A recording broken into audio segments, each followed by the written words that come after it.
ఆంధ్రప్రదేశ్ రాష్ట్రంలో ప్రస్తుతం 26 జిల్లాలు ఉన్నాయి. ముందు ప్రతి పార్లమెంట్ని ఒక జిల్లా చేయాలనుకున్నారు. జగన్మోహన్ రెడ్డి ఆయన చేసిన జిల్లాల విభజన శాస్త్రీయత లేదు. ఆయన వైఎస్ఆర్సీపీ నాయకుల యొక్క అభ్యర్థన మేరకు వాళ్లను తృప్తిపరిచే విధంగా జిల్లాల విభజన జరిగింది, కానీ ప్రజల సౌకర్యార్థం జరగలేదు. ఈ జిల్లాల వాళ్ళు ఎంతో దూరం వెళ్ళాల్సి వస్తూ ఉంది. తెలంగాణలో 6 మండలాలు, విలీన మండలాలు ఉన్నాయి. పోలవరం ముంపుకు గురైన 6 విలీన మండలాలు. వాళ్ళని ఎక్కడో పోయి పశ్చిమ గోదావరి జిల్లా నుంచి తీసుకెళ్ళి అరకులో కలిపితే వాళ్ళు 600 కిలోమీటర్లు ప్రయాణం చేయాలి. ఇప్పుడు ప్రస్తుతం ఉన్న జిల్లాలు సరిగ్గా జరగలేదని చంద్రబాబు నాయుడు హేతుబద్ధమైన శాస్త్రీయమైన జిల్లా కేంద్ర ఎంపిక, దాని చుట్టూ సమదూరంలో ఉండే విధంగా నియోజకవర్గాల ఏర్పాటు, తద్వారా ప్రస్తుతం ఉన్న 26 జిల్లాలను 32 జిల్లాలుగా మార్చాలనే ఆలోచన విస్తృతంగా వ్యాప్తిలో ఉంది. ఈ 32 జిల్లాలు, మొట్టమొదటిది పలాస. పలాసలో ఉండబోయే నియోజకవర్గాలు ఇచ్చాపురం, పలాస, టెక్కలి, పాతపట్నం. ఇది పలాస జిల్లా. 2 శ్రీకాకుళం జిల్లా. దీంట్లో నియోజకవర్గాలు శ్రీకాకుళం, ఆముదాల వలస, నరసన్నపేట, ఇచ్చర్ల, రాజాం. 3వ జిల్లా పార్వతీపురం. దీంట్లో పార్వతీపురం, కురుపాం, సాలూరు, పాలకొండ నియోజకవర్గాలు ఉంటాయి.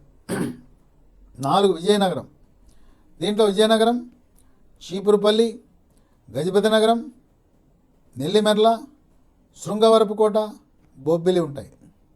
5 Visakhapatnam. Bheemili, Visakha east, Visakha west, Visakha north, Visakha south, Gajuwaka, Pendurthi. 6 Araku. అరకులో అరకు, పాడేరు, జీమాడుగుల. 7 అనకాపల్లి జిల్లా. అనకాపల్లి, చోడవరం, నర్సీపట్నం, యలమంచిలి, పాయికరావుపేట, తుని. 8 కాకినాడ జిల్లా. Pattipadu, Pithapuram, Jaggampeta, Peddapuram, Kakinada city, Kakinada rural, Ramachandrapuram. 9 Rajahmundry, Anaparthi, Rajanagaram, Rampachodavaram, Rajahmundry city, Rajahmundry rural, Kovvur, Nidadavolu. 10 Amalapuram జిల్లా. రాజోలు, అమలాపురం, గన్నవరం, కొత్తపేట, మండపేట, ముమ్మిడివరం. 11 నరసాపురం జిల్లా. Tanuku, Achanta, Palakollu, Narasapuram, Bhimavaram, Undi, Tadepalligudem. 12 Eluru, Gopalapuram, Polavaram, Chintalapudi, Denduluru, Unguturu, Eluru.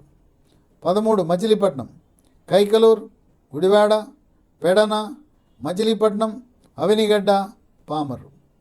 14 Vijayawada, Tiruvuru, Nuzvid, Gannavaram, Penamaluru, Vijayawada east, Vijayawada west, Vijayawada central, Mylavaram. 15 Amaravati, Pedakurapadu, Tadikonda, Mangalagiri, Jaggayyapeta, Nandigama. 16 Guntur, Tenali, Prathipadu, Guntur east, Guntur west, Ponnur. 17 Bapatla, Repalle, Vemuru, Bapatla, Chirala, Parchur. 18 Narasaraopet, Chilakaluripet, Narasaraopet, Sattenapalli, Gurazala, Macherla, Vinukonda. 19 Markapur, Yerragondapalem, Markapur, Giddalur, Kanigiri, Darsi. 20 Ongole, Addanki, Santhanuthalapadu, Ongole, Kondepi, Kandukur. 21 Nellore, కావలి, కొవ్వూరు, నెల్లూరు సిటీ, నెల్లూరు రూరల్, ఆత్మకూరు, ఉదయగిరి. 22 గూడూరు, సర్వేపల్లి, వెంకటగిరి, గూడూరు, సూళ్లూరుపేట. 23 తిరుపతి, శ్రీకాళహస్తి, సత్యవేడు, నగరి, తిరుపతి, చంద్రగిరి. 24 చిత్తూరు, పూతలపట్టు, చిత్తూరు, గంగాధర నెల్లూరు, పలమనేరు, కుప్పం. 25 మదనపల్లి జిల్లా, పీలేరు, మదనపల్లి, పుంగనూరు, తంబళ్ళపల్లి. 26 హిందూపురం, కదిరి, ధర్మవరం, పుట్టపర్తి, పెనుకొండ, మడకశిర, హిందూపురం. 27 అనంతపురం, రాయదుర్గం, కళ్యాణదుర్గం, గుంతకల్లు, ఉరవకొండ, అనంతపురం, రాప్తాడు, సింగనమల, తాడిపత్రి. 28 ఆదోని, పత్తికొండ, ఆలూరు, ఆదోని, ఎమ్మిగనూరు, మంత్రాలయం. 29 కర్నూలు జిల్లా, నందికొట్కూరు, కర్నూలు, డోన్, కోడుమూరు. 30 నంద్యాల, శ్రీశైలం, నంద్యాల, ఆలగడ్డ, బనగానపల్లి, పాణ్యం. 31 కడప, జమ్మలమడుగు, పొద్దుటూరు, మైదుకూరు, కమలాపురం, పులివెందల, కడప. 32 రాజంపేట, బద్వేలు, రాజంపేట, రైల్వే కోడూరు, రాయచోటి. దీంట్లో జగన్మోహన్ రెడ్డి కావాలని ఉద్దేశపూర్వకంగా చిన్న చిన్న ఊర్లను జిల్లా కేంద్రాలుగా గుర్తించాడు. ఉదాహరణకు హిందూపురం జిల్లా అన్నారు. అక్కడ హిందూపురం జిల్లా కేంద్రం ఉండాలి, జిల్లా హెడ్ క్వార్టర్ ఉండాలి. అది తీసేసి పుట్టపర్తి పెట్టాడు. ఎందుకు? బాలకృష్ణ ఉన్నాడని చెప్పి అక్కడ పెట్టలేదు. అట్లాగే రాజంపేట, అన్నమయ్య జిల్లాలో రాజంపేట పెద్ద టౌన్, చిన్న ఊరు రాయచోట్లో పెట్టాడు. ఎందుకంటే రాయచోట్లో ఆయన కావలసిన వైఎస్ఆర్సీపీ నాయకుడు కోరాడని పెట్టాడు. ఈ విధంగా శాస్త్రీయత కొరవడింది. చంద్రబాబు నాయుడు ఎన్నికల హామీ ఇచ్చారు. ఉదాహరణకు మార్కాపురంలో జిల్లాకు అడిగారు, ఇస్తానన్నారు. అట్లాగే ముంపు మండలాల వారు ఉన్నారు, అయా మమ్మల్ని ఎక్కడో తీసిపోయి పెట్టారు, మేము పశ్చిమ గోదావరి జిల్లాకి సమీపంలో ఉన్నాం, మాకు ఆ దగ్గరలో పెట్టండి అన్నారు. ముంపు మండలాల వారికి ప్రత్యేక ప్రాధాన్యత ఇచ్చారు. ఆ విధంగా ఏదైతే ఎన్నికల ప్రచారంలో ఇచ్చిన హామీలను అమలు చేసే విధముగా 32 జిల్లాలకు రూపురేఖలు మార్చడం జరిగింది.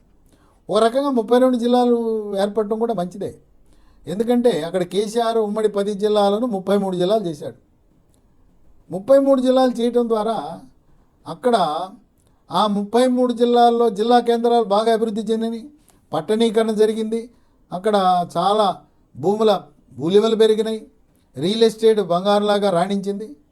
అలాగే ఇక్కడ కూడా 32 జిల్లాలు ఆంధ్రప్రదేశ్లో చేయటం ద్వారా భూముల విలువలు పెరుగుతాయి, అట్లాగే స్థలాల విలువలు పెరుగుతాయి, రియల్ ఎస్టేట్ రంగం పెరుగుతుంది, వేగంగా పట్టణీకరణ జరుగుతుంది, ఉపాధి అవకాశాలు పెరుగుతాయి. ఇంకోటి ఏంటంటే చిన్న జిల్లా ఉంటే పరిపాలన బాగా జరుగుతుంది. ఒకప్పుడు ఉమ్మడి కృష్ణా జిల్లాలో జగ్గయ్యపేట నుంచి మచిలీపట్నంకి ఎవరైనా రాగలరా? ఈ లోపల జగ్గయ్యపేట నుంచి హైదరాబాద్ వెళ్ళటం సులభం. అట్లాగే అధికారులు కూడా పర్యవేక్షణ లోపం ఉంటుంది, చేయలేరు, పర్యవేక్షణ చేయలేరు. కనుక ఈ జిల్లా కేంద్రం మధ్యలో ఉండాలి, దాని చుట్టూ 4, 5, 6 ఈ నియోజకవర్గాలు ఉండే విధంగా చంద్రబాబు నాయుడు వ్యూహాత్మకంగా ఈ 32 జిల్లాలు ఏర్పాటు చేయబోతున్నారని చెప్పి వార్తలు విస్తృతంగా వ్యాప్తి చెందుతున్నాయి. ఇవి తుది రూపం తీసుకోకముందు ప్రజాభిప్రాయం కోసం కొంత సమయం ఇస్తారు. ప్రజాభిప్రాయం సేకరణ చేసి ప్రజల యొక్క అభిప్రాయాలను, వాళ్ళ సూచనలు, సలహాలను తీసుకున్న తర్వాత స్వల్ప మార్పులు చేర్పులతో 32 జిల్లాలు ఆంధ్రప్రదేశ్ రాష్ట్రంలో త్వరలో రూపుదిద్దుకోబోతున్నాయి అని చెప్పి వార్తలు వినపడుతున్నాయి. 32 జిల్లాలు ఉంటే కేంద్ర ప్రభుత్వము మనకు అదనంగా ఐఏఎస్ అధికారులను, ఐపీఎస్ అధికారులను, ఫారెస్ట్ అధికారులను, కేంద్ర సర్వీసుల నుంచి మనకి క్యాడర్ అధికారుల సంఖ్య పెంచే అవకాశం కూడా ఉందని చెప్పి ఆర్థిక రంగ నిపుణులు, రాజకీయ విశ్లేషకులు, ప్రజాస్వామ్యవాదులు భావిస్తున్నారు. ఇది ఈ విధంగా 26 జిల్లాలను సహేతుకముగా 32 జిల్లాలు చేయటం మంచిది అని చెప్పి ఎక్కువ మంది మేధావులు, విజ్ఞులు, విశ్లేషకులు భావిస్తున్నారు.